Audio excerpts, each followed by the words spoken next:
They are still partying like it's 1999 or Sunday in Minnesota after that Keenum to Diggs pitch and catch that sent the Vikings to the NFC Championship game.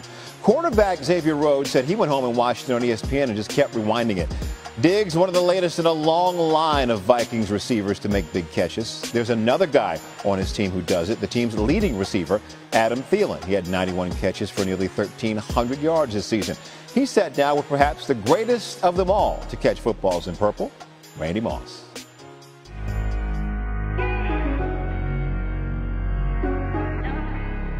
Are we rolling? Ready to rock. What's up, dog? How you doing? Man, good to see you. Man, I thank you. Back in Minnesota, Yeah, what's huh? up, man? Thank you for having me, bro. No, thanks for having me. How was your day? It's good. It's Practice? good. It's all good, man. Here in Minnesota, with the man is making all the noise, Mr. Adam Thielen. I've heard this story. You got to take me through our first meeting because I do not remember. You got to take me through our first meeting. Oh, yeah, that's a good one. You know, first time to training camp. I was probably maybe 8, 9 years old. And, you know, big Randy Moss, Chris Carter fan. Dante was the quarterback at the time. And, you know, I had a mutual friend that knew Dante, his dad did. And, right. And Dante kind of waved you down and said, hey, you got to meet these guys. And I think you were in like a rush or something. You're like, oh, we'll see you later.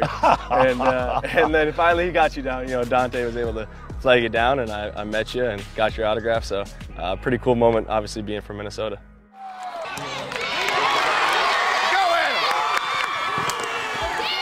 Being there, Minnesota State, Mankato, you know, you didn't have the look, you didn't have the accolades, you weren't invited to the combine.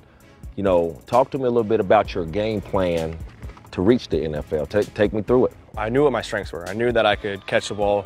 I knew I had good hands. I knew I had good ball skills. And so I think the thing for me, I just needed to go and prove that I could run a fast 40. So basically, I just kind of researched online on how I can get a shot, how I can show what I can do. Was it that easy? It was that easy. The crazy part is, so I had to pay, I don't know, was it $250, maybe $500 to go to this combine. It was at Chicago Bears facility. And I show up thinking like it's gonna be a bunch of college, you know, Division I guys, Division II guys, you know, a bunch of different athletes. And there was a bunch of guys there that probably never played football before. Ran a 4.45 at the Super Regional Combine, and that was kind of when I knew that, hey, I can do this. I just gotta get the right opportunity. So after you got that call to come here, hometown.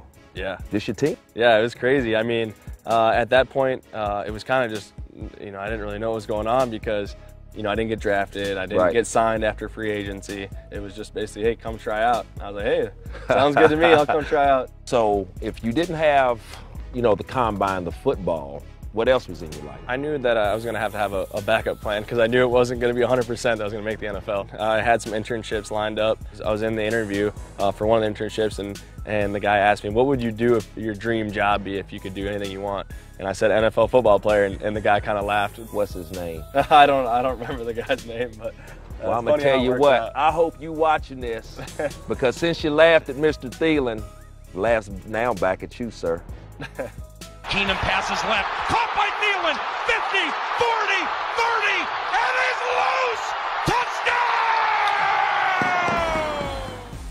I'm not going to sugarcoat it, but, you know, our position is predominantly an African-American position, and it's not dominated, you know, by white guys. What motivation do you have knowing that the odds are somewhat stacked up against you? Yeah, honestly, I don't even think about that. I love to compete, and when I'm on the field, I'm not thinking, oh, shoot, I'm a white guy. The motivation comes from another thing.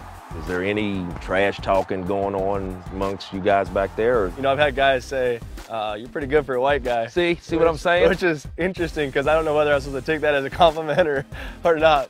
Throughout your journey, you know, taking the real hard path to get there, you know, what motivates you? All along the road, I've had some type of motivation. I've had, every step of the way, I've had somebody tell me I couldn't do it.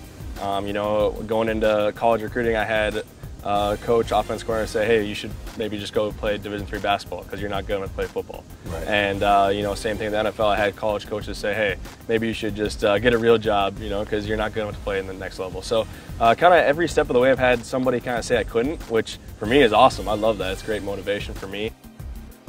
Man, that is the right attitude. Quite a story for those two. Going from undrafted, Case Keenum, Adam Thielen, to conference championship during the regular season, 1,099 passing yards from Keenan from Keenum to Thielen, according to the Elias Sports Bureau, second most between an undrafted quarterback and wide receiver in the Super Bowl.